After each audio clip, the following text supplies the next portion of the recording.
Great. Okay, so what I'm going to talk about today, guys, is a bit of rhythm stuff. So I think one of the things I've been really trying to get across in all the videos I've done so far is this idea of what's really important in music. And you know, we all are all on our own musical journey. So what I now consider to be important may be completely different to what you consider to be important. And what I consider to be important now is definitely different to 15 years ago when I was a teenager and I was, working on my music then. What was important to me then, very different to what it is today. So one of the things I come back to a lot is probably one of the biggest weaknesses in my own playing, and I see in all the students who I work with. One of the biggest issues is rhythm. Something I like to point out, which may seem obvious, is that there are only 12 notes in music. You are likely to get your notes right after a while. Now, we all make mistakes. We're all going to make the odd mistake here or there. There are, however, an infinite number of rhythms. There are so many different combinations that we can combine rhythms into that really, it's very, very tricky. Rhythm is really, really tricky, and it's something that I really work on probably more than most things nowadays, is trying to really lock in. And I come back to what most of the top players say when they're asked what they work on. I'm talking like world-class people here. Time and tone. So what we need to do is make sure we are really locked in and clued in on what the time is, and make sure we try and sound as good as possible. Now, both of which are a lifetime's worth of work. Don't know what that noise was.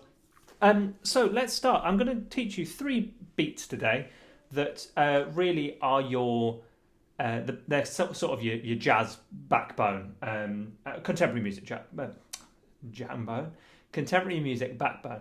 So we've got the pop rock beat, a swing beat, a bossa, and also a shuffle, which I'll talk about the difference between a shuffle and a swing beat.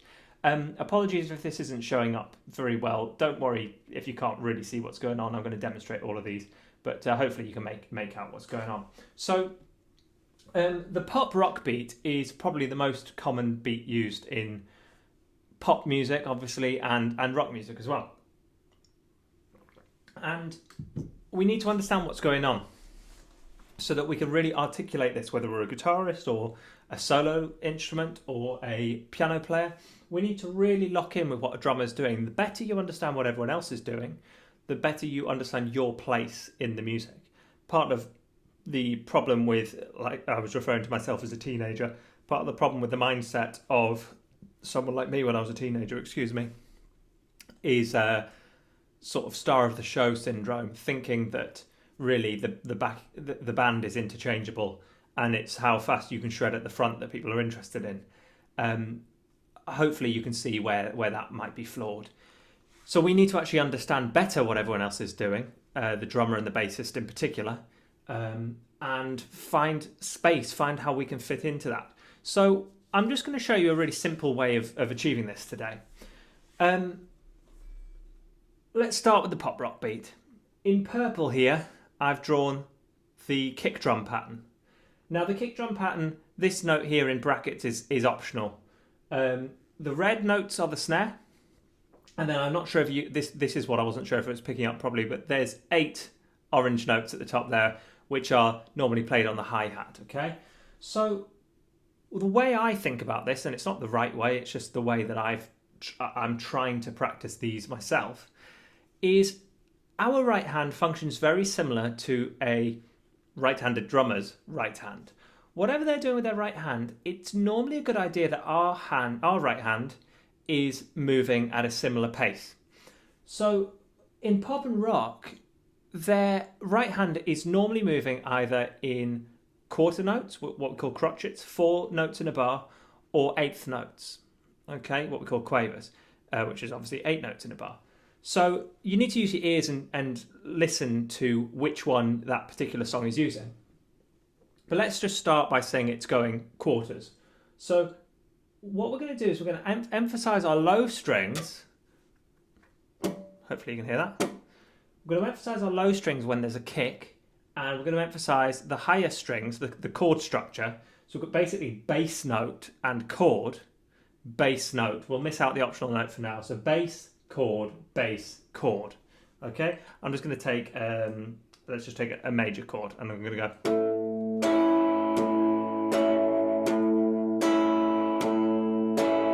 Make sure I'm in tune, that's horrible.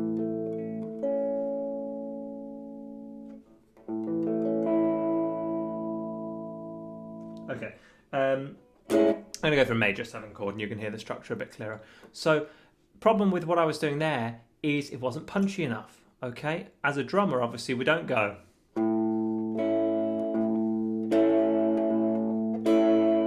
Now, you can do that and the music might call for that, but when we're trying to really lock into a groove, obviously you would do this to a metronome or to a song and you would go.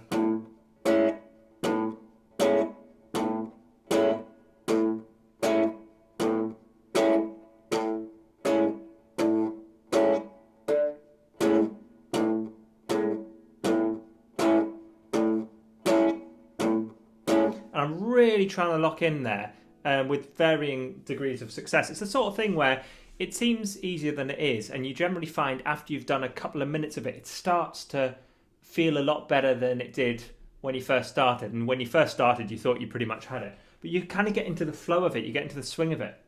Now let's talk about the right hand for a second. Now, what I like to think of, like I said, is the right hand of the drummer matches our right hand. So our right hand, let's say we're moving in eighth notes, we're going to be moving 8 times in a bar, but only really emphasising the kick and the snare, which would sound like this. I'm going to go into a minor chord now.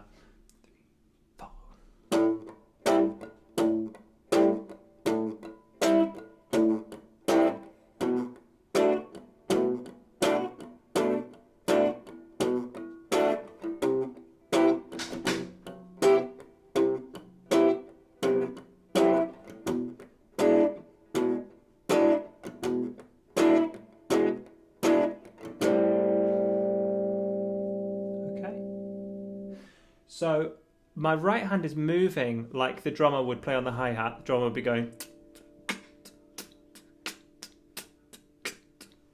And I'm copying that with my right hand. Okay. Now, as the this note here is in brackets, it is optional. But let's try adding that in and see how that sounds. So here we go. 1, 2, 3, 4.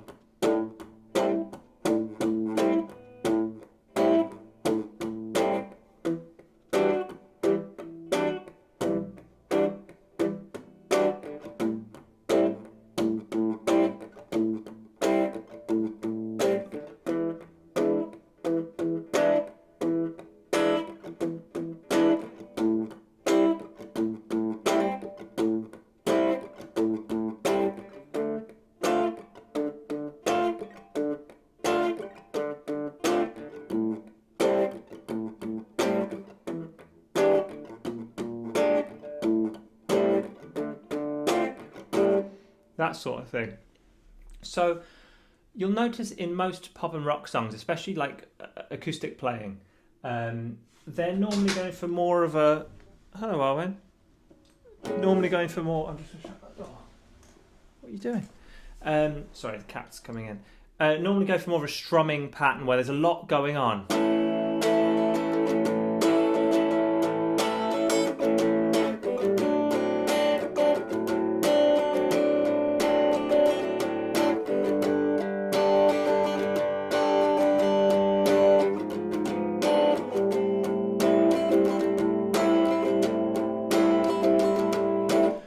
That sort of thing, which is good, and it is musically appropriate occasionally, quite often in fact. But I'm talking here more about like a practice pattern, really honing in on what's important, so that when you are playing in, especially if there's more stuff going on in a band, let's say you're playing in a 5 or 6 piece band, and there's a lot of sound going on, you need to know best where you can fit in. And, you could also use this to know when not to play. You might decide you're not going to play when the drummer's playing. And knowing what the drummer's doing means you can better find gaps to shove in a little interjection here and there. Next up, swing. So in the swing beat, we've got really two important parts of the drum kit in the swing beat. Now, proper jazz drummers use the whole kit, but really the essential parts of the kit is in fact just one part of the kit, which is the left foot closing the hi-hat, going.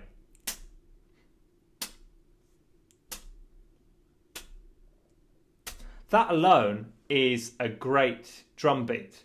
Now, it doesn't sound it, but that's the important part of a swing beat. And there isn't actually any swing in just the left foot, which is what this orange is in this instance.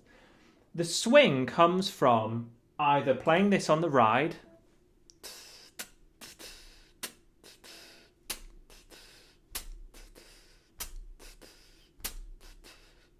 so there I'm going,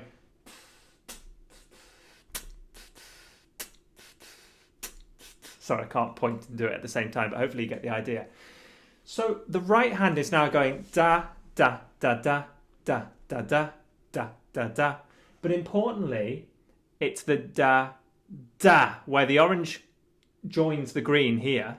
That's the downbeat. That's the strong beat. So we want weak, strong, weak, weak, strong, weak, weak, strong. Okay? So just getting on those beats 2 and 4, which is what we were doing in the pop and rock as well. We had the snare on beat 2 and 4. Just getting those really confident. And before you necessarily play the swing, the da, da, da, da, da, da, feel it, be able to hear it. And it will make the 2 and 4 sound different and feel different. Even though mathematically they are the same, it will have a different feel to it. So it'll be, it's not really possible to demonstrate this because it's a feeling rather than what you hear. But we want...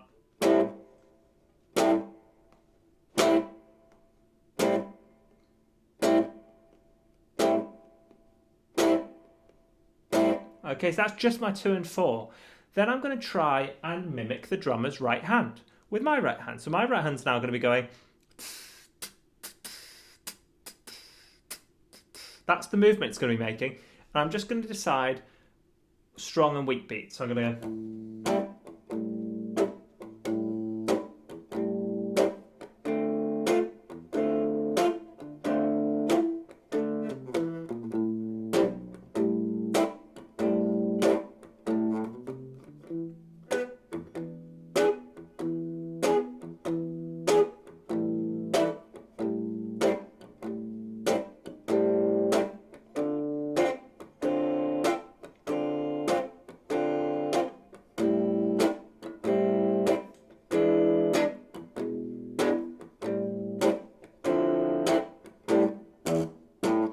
Right, so I was trying unsuccessfully there to add in some passing notes. Like I say, this is something I'm working on in my own playing, really trying to lock this in.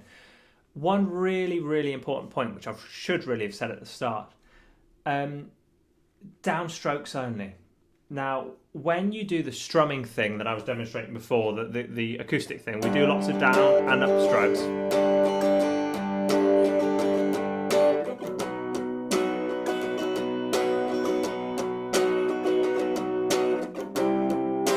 We do lots of down and up strokes. That's a very pop way of playing the guitar.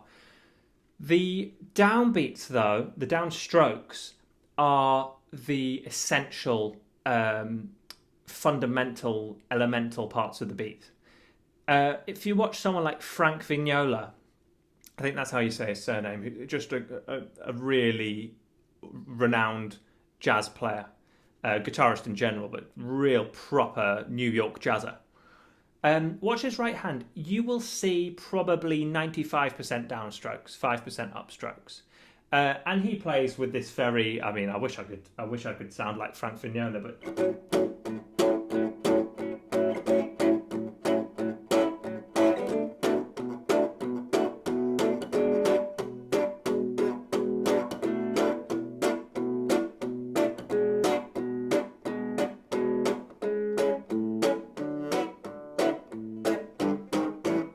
Okay, really funky, but it's swung.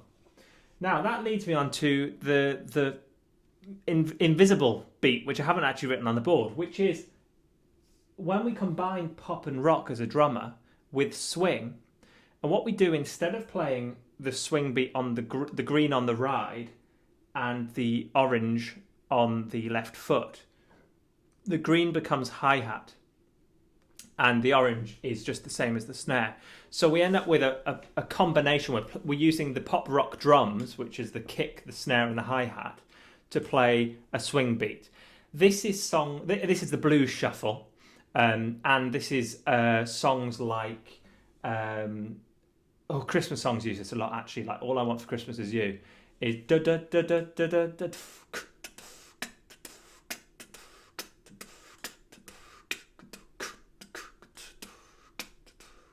That sort of thing. So that is, you treat that as a swing beat. We've still got strong beat 2 and a beat 4, but you're going to hear the pop rock drums, the kick, the snare, and the hi-hat playing a swing element, which is normally, traditionally in jazz, done on the ride cymbal and the hi-hat pedal. Okay? But in terms of how you play it, you just lock into it exactly the same. Your right hand go da da da da da da da da da. Okay? And the final one I want to talk about today is, obviously, some jazz standards are in a sort of Latin style. They've got a Latin feel to them. And the most common feel that we use, is the bossa. Now, the bossa nova, it can be notated in lots of different ways, the bossa groove. But this is just the way I've written it off the top of my head here. We've got purple is kick, and in a bossa on a drum kit, I mean, really, we'd be using like a side stick, like rim shot type thing, in the blue. So this is the one that goes.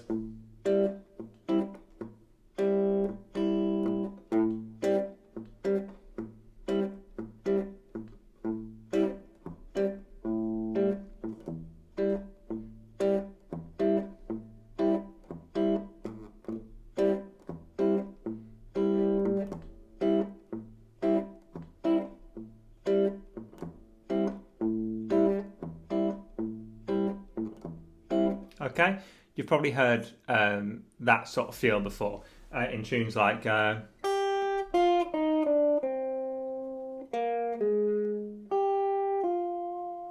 Bossa. Okay, so what have we got here? We've got kick, snare, kick, snare, kick, snare, kick, snare, kick, kick, snare, kick, snare, kick, snare, kick, snare, kick, kick, snare, kick, snare, kick, snare, kick, snare, kick.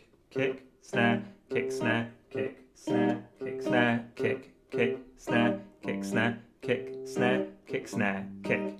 Okay?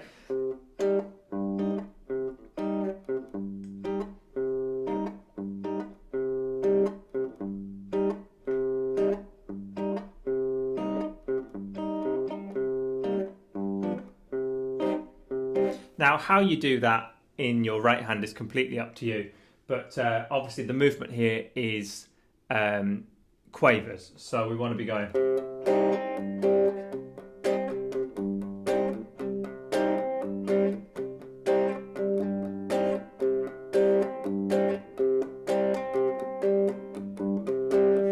Sorry, scrappy. Now that's what we're thinking, but you can hear it doesn't work very well as a plectrum style. This now, I'm sure if I.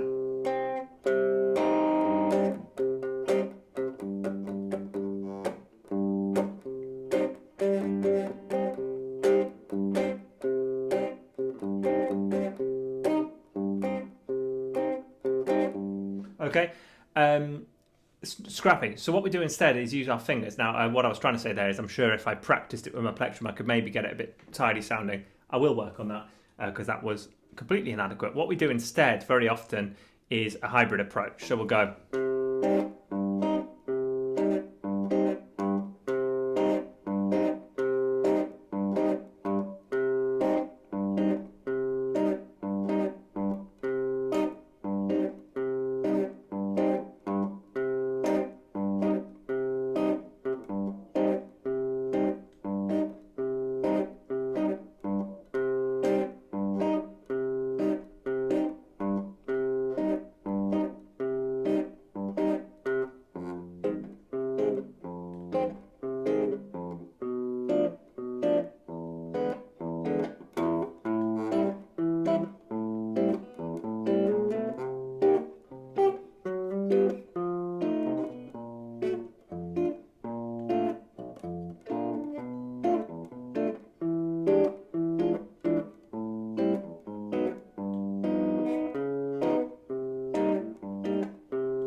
So you hear there, I'm just, this is just a rough outline. This is by no means an accurate representation of exactly what you should be doing. But these are big weaknesses for all of us. And we all like to sit and noodle all day. Myself included, I'll happily whittle.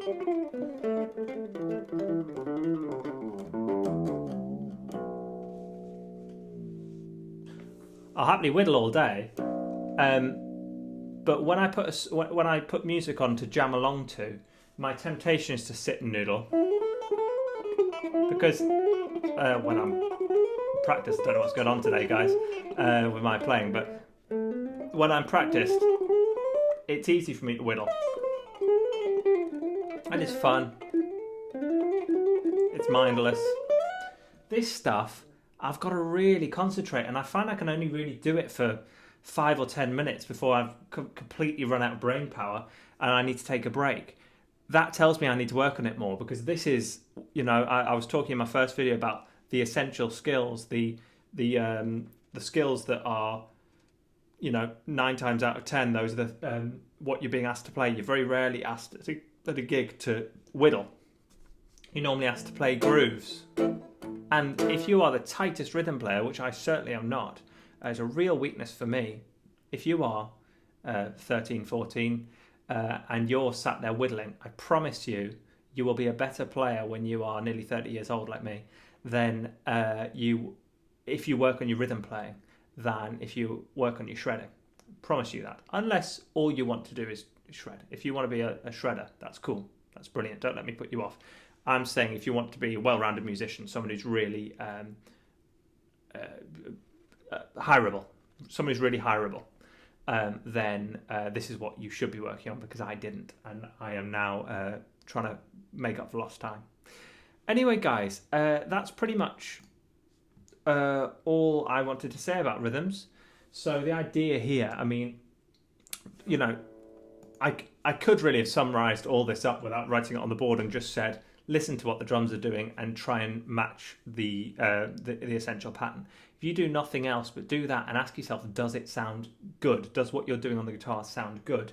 A lot of the demonstrations I showed you today would not have been acceptable enough, and I would have said, no, I need to keep working on that. I need to keep practicing that, okay? So if you take that same approach with your playing, and just how tight can you get?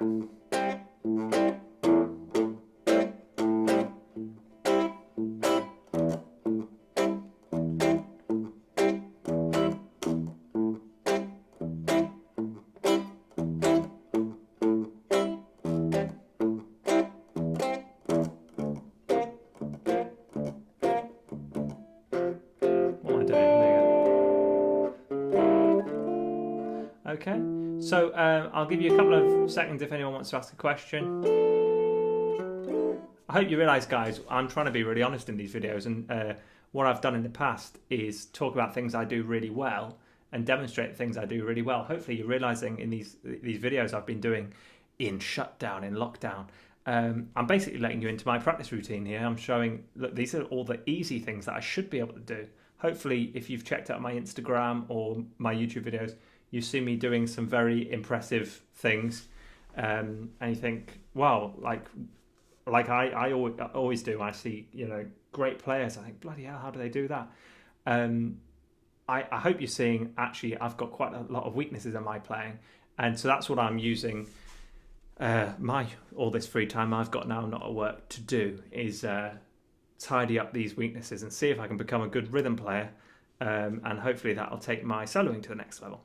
So on that note, guys, I'm going to call it a day. I hope you're all doing well, happy and healthy. Comments down below, and look forward to seeing you in the next one. Lesson every single day. Cheers.